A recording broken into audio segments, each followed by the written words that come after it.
ಇಂದು ನಮ್ಮ ಭಾಜಪಾ ಮೈಸೂರು ಕಾರ್ಯಾಲಯದಲ್ಲಿ ಅಧಿಕೃತವಾಗಿ ನಮ್ಮ ಸದಸ್ಯತೆ ಅಭಿಯಾನವನ್ನು ಉದ್ಘಾಟನೆಯನ್ನು ಮಾಡಿದ್ದೀವಿ. ಭಾಜಪಾ ನಮ್ಮ ದೇಶದ ಸರ್ವತೋಮುಖವಾದ ಅಭಿವೃದ್ಧಿಗಾಗಿ, ಶ್ರೇಷ್ಠ ಭಾರತಕ್ಕಾಗಿ, ಸುಭದ್ರ ಭಾರತಕ್ಕಾಗಿ, ವಿಕಸಿತ ಭಾರತಕ್ಕಾಗಿ ಕೆಲಸ ಮಾಡ್ತಾ ಇರುವಂಥದ್ದು ಏಕೈಕ ಪಕ್ಷ. ಅದಕ್ಕಾಗಿ ಜನರು ನಮ್ಮ ತತ್ವ ಸಿದ್ಧಾಂತ ಏನಿದೆ, ನಮ್ಮಲ್ಲಿ ನಡೀತಾ ಇರುವಂಥದ್ದು ಎಲ್ಲ ಚಟುವಟಿಕೆಗಳು, ದೇಶಕ್ಕಾಗಿ ನಾವು ಮಾಡ್ತಾ ಇರುವಂಥದ್ದು ಎಲ್ಲ ಕೆಲಸ, ಅಭಿವೃದ್ಧಿ ಇರ್ಬೋದು, ಜನರ ಏನು ಬದುಕುವ ಪರಿಸ್ಥಿತಿ ಉತ್ತಮಗೊಳಿಸುವಂಥದ್ದು ಕೆಲಸ ಇರ್ಬೋದು, ಜನರ ಹಿತರಕ್ಷಣೆಗೋಸ್ಕರ ಏನೇನು ಕೆಲಸ ಮಾಡ್ತಾ ಇದೀವಿ ಅದರ ಎಲ್ಲನೂ ಕೂಡ ತಿಳುವಳಿಕೆ ಹೆಚ್ಚಿಸುವಂಥದ್ದು ಕೆಲಸ, ಅದರ ಜೊತೆಗೆ ಸದಸ್ಯರುವಂತೂ ಹೆಚ್ಚಿಸುವಂಥದ್ದು. ಯಾಕಂದರೆ ನಮ್ಮ ದೇಶಕ್ಕಾಗಿ ಈ ಪಕ್ಷ ಕೆಲಸವನ್ನು ಮಾಡ್ತಾ ಇದೆ. ಪ್ರತಿಯೊಬ್ಬರ ಪಾತ್ರ ಭಾಳ ಮುಖ್ಯವಾದ. ನಮಗೆ ಸದಸ್ಯರು ಹೆಚ್ಚಾಗಿದ್ದರೆ ನಮ್ಮ ದೃಷ್ಟಿನೂ ಕೂಡ ಯಶಸ್ವಿ ಆಗುತ್ತೆ ಅಂತ ನಮ್ಮ ಒಂದು ಉದ್ದೇಶ. ಅದ್ರ ಜೊತೆಗೆ ಇವತ್ತು ನಮ್ಮ ಸಮಸ್ತ ಸದಸ್ಯರಿಗೂ ಕೂಡ, ಭಾಜಪಾಯಿನ ಸದಸ್ಯರಿಗೂ ಕೂಡ ಶುಭಾಶಯಗಳನ್ನು ಹೇಳ್ತೀವಿ. ನಿಮ್ಮ ವಿರೋಧದ ನಡುವೆಯೂ ಚಾಮುಂಡಿ ಬೆಟ್ಟದ ಪ್ರಾಧಿಕಾರದ ಸಭೆಯನ್ನು ಸಿಎಂ ಅಧ್ಯಕ್ಷತೆ ನಡೆಸಿದ್ದಾರೆ. ಮುಂದೆ ನಿಮ್ಮ ನಾನು ಆಗಲೇ ಹೇಳಿದ್ದೀನಿ, ಅದು ಕಂಟೆಂಪ್ಟ್ ಆಗುತ್ತೆ. ಕಂಟೆಂಪ್ಟ್ ಇದು ಸ್ಟೇ ಆಗಿದೆ, ಎಕ್ಸ್ಟೆಂಡ್ ಆಗಿದೆ 5ನೇ ತಾರೀಕುವರೆಗೂ. ಈ ಸ್ಟೇ ಇರೋ ಸಂದರ್ಭದಲ್ಲಿ ಅಂಥ ಸಭೆಯನ್ನು ನಡೆಸೋದು ಕಾನೂನು ಬಾಹಿರ ಆಗುತ್ತೆ. ಅದಕ್ಕಾಗಿ ನಾವು ಏನು ಮುಂದುವರಿಬೋದು ನಾವು ಮುಂದುವರಿತೀವಿ.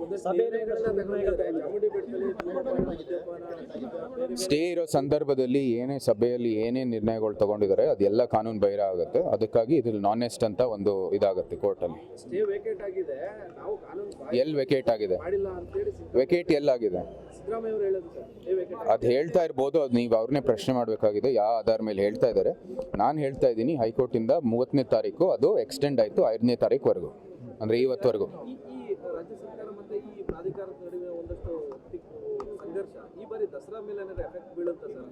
ಇಲ್ಲ, ದಸರಾ ಇದು ಪಾರಂಪರೆ, ಇದು ಕಲ್ಲಲ್ಲೇ ಕೆತ್ತಿರುವಂಥದ್ದು, ಅದು ಯಾರು ಬದಲಾಯಿಸೋಕ್ಕಾಗೋದಿಲ್ಲ. ಅದನ್ನು ಅದ್ರ ಪಾಡಿಗೆ ನಡೆಯುತ್ತೆ.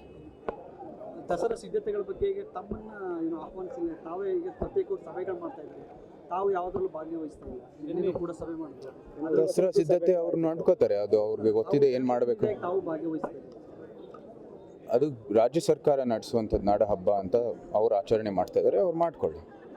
ಈಗ ಮೂಡಾ ವಿಚಾರದಲ್ಲಿ ಸಿಎಂ ರಾಜೀನಾಮೆ ಕೊಟ್ಟು ತನಿಖೆ ಎದುರಿಸಬೇಕು ಅಂತ ನೀವು ಆಗ್ರಹ ಮಾಡಿದ್ರಿ, ಆದರೂ ಕೂಡ ಅವರು ಹಾಗೇನೆ ಮುಂದುವರಿತಾ ಇದ್ದಾರೆ. ನಾವು ಆಗ್ರಹ ಮಾಡ್ಬೋದು. ನಾವು ಕೊಟ್ಟಿರೋಂಥದ್ದು ನ್ಯಾಯ ಸಮೇತ ಇದು ತನಿಖೆ ಆಗಬೇಕು ಅಂದರೆ ಅವ್ರು ರಾಜೀನಾಮೆ ಕೊಟ್ಟು ತನಿಖೆಯನ್ನು ಮಾಡಿಸ್ಬೇಕು. ಅದಕ್ಕಾಗಿ ಅವ್ರು ಕೊಟ್ಟು ಮಾಡಿಸ್ಲಿ. ಅದು ಅವರು ಕ್ಲೇಮ್ ಮಾಡ್ತಾ ಇದ್ದಾರೆ ಅದೇನು ಅವ್ರದ್ದೇನು ತಪ್ಪಿಲ್ಲ ಅಂತ. ಅದಕ್ಕೆ ತನಿಖೆ ಮಾಡಿಸಿ ಕ್ಲೇಮ್ ನಿಮ್ಮ ಏನಾದರೂ ಇದ್ರೆ ನಿಜ ಇದ್ದರೆ ಅದು ಮುಂದುವರಿರಿ ಅಂತ. ಶಿಕ್ಷಕರ ದಿನಾಚರಣೆಗೆ ಸಂಬಂಧಪಟ್ಟಂತೆ ಹಿಜಾಬನ ವಿರೋಧ ಮಾಡಿದಂಥ ಒಂದು ಶಿಕ್ಷಕರಿಗೆ ಒಂದು ಅವಾರ್ಡ್ನ ಪ್ರಕಟ ಮಾಡಿ ವಾಪಸ್ ಪಡೆದಿದ್ದಾರೆ ಮೈಸೂರು ಜಿಲ್ಲೆಯಲ್ಲಿ.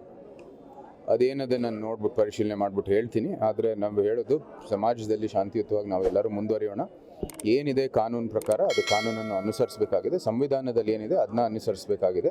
ಎಲ್ಲರೂ ಸ್ಕೂಲ್ಗೆ ಹೋಗುವಾಗ ಯೂನಿಫಾರ್ಮ್ ಆಗಿ ಹೋಗಬೇಕಾಗಿರುವಂಥದ್ದು ಕಾನೂನು. ಅದಕ್ಕೆ ತಕ್ಕಂತೆ ಅವ್ರ ಕೆಲಸವನ್ನು ಮಾಡಲಿ.